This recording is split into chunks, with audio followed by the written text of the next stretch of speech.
বিসমিল্লাহির রহমানির রহিম। আমরা কোরআন হাদিসে তফসিরে পাগড়ি সম্পর্কে মুহাম্মদুর রাসূলুল্লাহ সাল্লাল্লাহু আলাইহি ওয়াসাল্লামের অনেক হাদিস, সাহাবায়ে কেরামের অনেক হাদিস আমরা পাই। আবার আমাদের এই উপমহাদেশে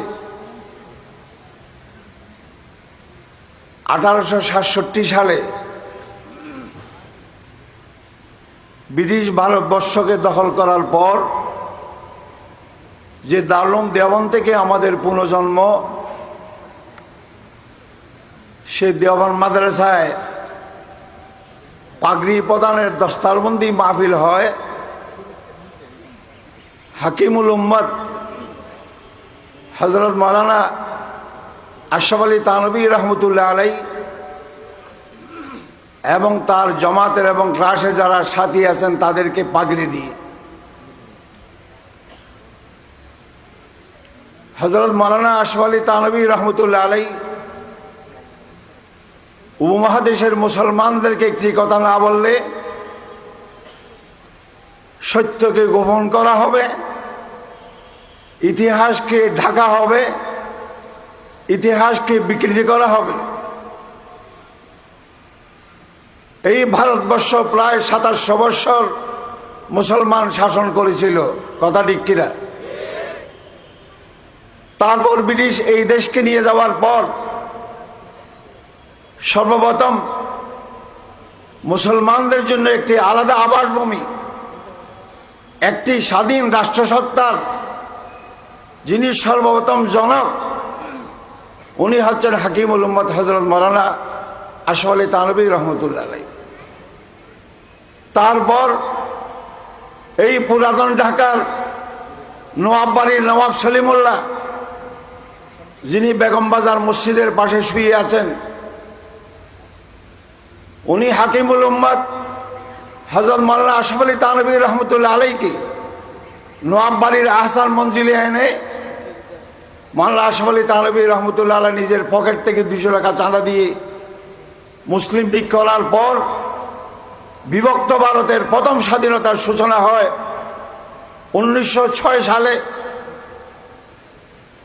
তার আরো 20 থেকে 25 বছর পর মোহাম্মদ আলী জিন্নাহর আগমন হয় মুসলিম লীগে। তখন আমাদের মরহুম শেখ মুজিবুর রহমান ছিলেন সেই পাকিস্তান আন্দোলনের উখুদুবয় সৈনিক। বন্ধুগণ, মরহুম শেখ মুজিবুর রহমানের অবদান, মরহুম জিয়াউর রহমানের অবদান আমরা অবশ্যই স্বীকার করি। তার পূর্বে অবদান মোহাম্মদ আলী জিন্নাহ, লিয়াকত আলী খানের। তার আগে অবদান আমাদের নওয়াব সলিমুল্লাহর। তার আগে অবদান হাকিমুল উম্মত হযরত মাওলানা আশরাফ আলী থানভীর। অতএব স্বাধীন বাংলাদেশ, স্বাধীন পাকিস্তানের জনক সর্বপ্রথম হাকিমুল উম্মত হযরত মাওলানা আশরাফ আলী থানভী রহমতুল্লাহ তাআলা আলাইহি। বাংলাদেশের আলেম সমাজ, যেই বাংলাদেশের একটি রাজধানী কওমি আলেমদের দখলে, তাদেরকে বুঝতে হবে আমরা এই দেশের স্বাধীনতার জনকের সন্তান, আমরা মাওলানা আশরাফ আলী থানভীর সন্তান। তার যখন প্রথম পাগড়ি দেওয়া হয়, ইতিহাস এগুলি ওলামায়ে কেরাম জানেন। এই পাগড়ি দেওয়া কি কেন দেওবন্দ মাদ্রাসা তার স্বনামধন্য ছাত্র মাওলানা আশরাফ আলী থানভী সহ তার অন্যান্য সাথীদেরকে পাগড়ি দিলেন? এই পাগড়ি দেওয়াটা কি?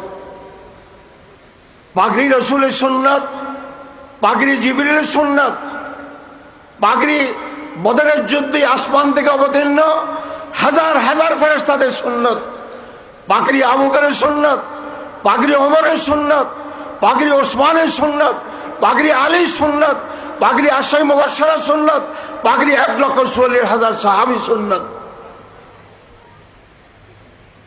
সেই সুন্নতের কথা বলতে গেলে হাটহাজারী মাদ্রাসায় হযরত মুফতি ফয়জুল্লাহ শাহ হুজুর রহমতুল্লাহ আলাইহি সুন্নতের কথা বেশি বলতেন আমাদের এই দেশে। তাকে বলা হতো মুজাদ্দিদ মিল্লাত মুসলিহ উম্মত। আমি গোলাম তার দীর্ঘ 10 বৎসরের লাইল নাহারের দিবা রাত্রি আমি তার তর্জমান এবং মুখপাত্র। হাটাজারির কোন ওস্তাদ টিপ্পনি কাটতেন পাগড়ি নিয়ে, হাদিসগুলো দুর্বল, হাদিসগুলি এই। হুজুর খুব বেচানি হইতেন, মুফতি ফয়জুল্লাহ সাহেবের মনে খুব ব্যথা পেতেন। তখন আমি চারিয়া মাদ্রাসায় তিরমিজি শরীফের ওস্তাদ। তখন ওলামায়ে কেরাম, বেয়াদবি মাফ করবেন, বিশেষভাবে ঢাকার ওলামায়ে কেরাম, দিল্লির ওলামায়ে কেরাম, করাচির ওলামায়ে কেরাম, লাহোরের ওলামায়ে কেরাম এই পাগড়ি পাঠান দেন না, এই পাগড়ি পাঠান দেন না, এই পাগড়ি আফগানিস্তানের না, এই পাগড়ি সীমান্ত প্রদেশের নয়, এই পাগড়ি জিবরিলের, এই পাগড়ি আসমানের সমস্ত ফেরেশতাদের, এই পাগড়ি মুহাম্মদুর রাসূলুল্লাহ, এই পাগড়ি 1,44,000 সাহাবার। আফসোস এই পাগড়ি ঢাকায় বিলুপ্ত হয়ে গেল। হিন্দুস্তানের বুজুর্গদের মাথা থেকে পাগড়ি চলে গেল, করাচির বুজুর্গদের মাথা থেকে পাগড়ি চলে গেল, লাহোর, পেশাওয়ার, ইসলামাবাদের বুজুর্গদের মাথা থেকে পাগড়ি চলে গেল। বেয়াদবি মাফ করবেন।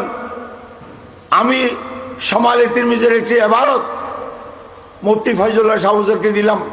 হুজুর বলেন, বুধবারে যখন হাটাজারি মাদ্রাসা বয়ান হবে, তুমি এই শামালে তিরমিজির সরার জমুল আসালের ইবারত তুমি ওখানে শুনে দিও। ওলামায়ে কেরাম, আপনাদের উদ্দেশ্যে বলছি, আগামী দিনে সুন্নাত ছাড়া, আল্লাহর হাবিবের সুন্নাত ছাড়া এই ভয়ঙ্কর অসংখ্য ফিতনা ফাসাদ থেকে আমাদের রেহাই পাওয়ার সুন্নাতে রাসূল ছাড়া দ্বিতীয় আর কোনো রাস্তা নাই। বয়ান করার জন্য বসে নাই। পাগড়িতে কি, কেন পাগড়ি দিই? যাই হোক, পাগড়ি সুন্নতের কথায় মোল্লা আলী কারি রহমতুল্লাহ আলাইহি জমুল ওয়াসাইলে হযরত আল্লামা বাইজুরি আল মুহাবিবুল দুনিয়ায় উভয়টি শামালে তিরমিজির আরবি সরা, ওখানে লেখা আছে আল ইমামতু সুন্নাতুন। সর্ব অবস্থায়, নামাজের মধ্যে, নামাজের বাইরে, একজন মুসলমান পুরুষের জন্য সর্ব অবস্থায় পাগড়ি কি সুন্নাত। পাগড়ি কি সুন্নাত। লা সিয়ামা লিস-সালাত, নামাজের জন্য বিশেষভাবে সুন্নাত। অবিকাসদিক তাজাম্মুলে, সৌন্দর্যের নিয়তে মেলা মজলিসে যাওয়ার সময়, মাহফিলে যাওয়ার সময়, কোন গুরুত্বপূর্ণ জায়গায় বেড়াতে যাওয়ার সময় সৌন্দর্যের নিয়ত পাগড়ি বাঁধা সুন্নাত। লে আখবারিন কাসীরাতিন ফিহা, কারণ পাগড়ি নিয়ে অনেক হাদিস আছে। ওয়াস্তিদাদু যুফি কাসীরিন মিনহা তাজবুরুহু কাসরাতু তুরুকিহা, যারা বলে পাগড়ির হাদিসের সূত্রগুলি দুর্বল, সনদগুলি দুর্বল, যেই সব হাদিস অসংখ্য রাবী দ্বারা বর্ণিত, অতএব ওই সব হাদিসকে জয়ীফ বলা যাবে না, দুর্বল বলা যাবে না। ওয়াস্তিদাদু যুফি কাসীরিন মিনহা তাজবুরুহু কাসরাতু তুরুকিহা ওয়া জামু ওয়াজি আকসারিয়া তাসাহুলুন, আর এগুলিকে মৌজু মনে করা এটা জাহালত ছাড়া কিছু না। আমাদের এই দেশের একজন মুরব্বী মদিনা পত্রিকায় লিখেছিলেন, মদিনা এই পাগড়ির প্রমাণ কোথায়?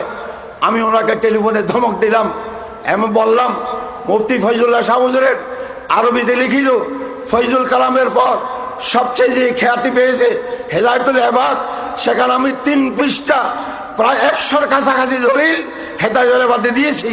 ওই বুদ্ধিজীবী লেখককে আমি তারপর এগুলি পাঠালাম, তারপর মদিনায় এগুলি উনি পরবর্তীতে এগুলি ছেপেছেন।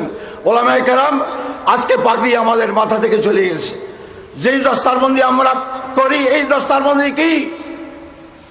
আজকে আমরা রাষ্ট্র ব্যবস্থাকে অস্বীকার করি।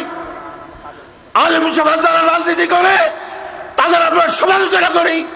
খোদার কসম, পৃথিবীর কোটি কোটি আলেমদের সামনে বলবো, দায়িত্বহীন কণ্ঠে যারা রাজনীতি নিয়ে, ইসলামী রাজনীতি নিয়ে, ইসলামী খেলাফত নিয়ে সমালোচনা করে, ইসলামী রাজনীতিবিদদের সমালোচনা করে, খোদার কসম তাদের ঈমান থাকবে। কথা ঠিক। রাসূলুল্লাহ রাজনীতি করেছেন কি করেন নাই? আবু বকর রাজনীতি করেছেন কি করেন নাই? ওমর রাজনীতি করেছেন কি করেন নাই? ওসমান আলী রাজনীতি করেছেন কি করেন নাই? এই বাংলার জমিনে মুজাদ্দিদ মিল্লাত মুসলিম উম্মত, মুফাসসির কোরআন অন্যতম মুহাদ্দিস, অন্যতম সুফি দরবেশ মুজাহিদ, অন্যতম সম্রাট, মিসকিন সম্রাট বাদশাহ আলমগীর যদি রাজনীতি না করতেন, 85 বছর ভারতবর্ষ শাসন না করলে আমরা এখানে মুসলমানদের কোনো অস্তিত্ব থাকতো না।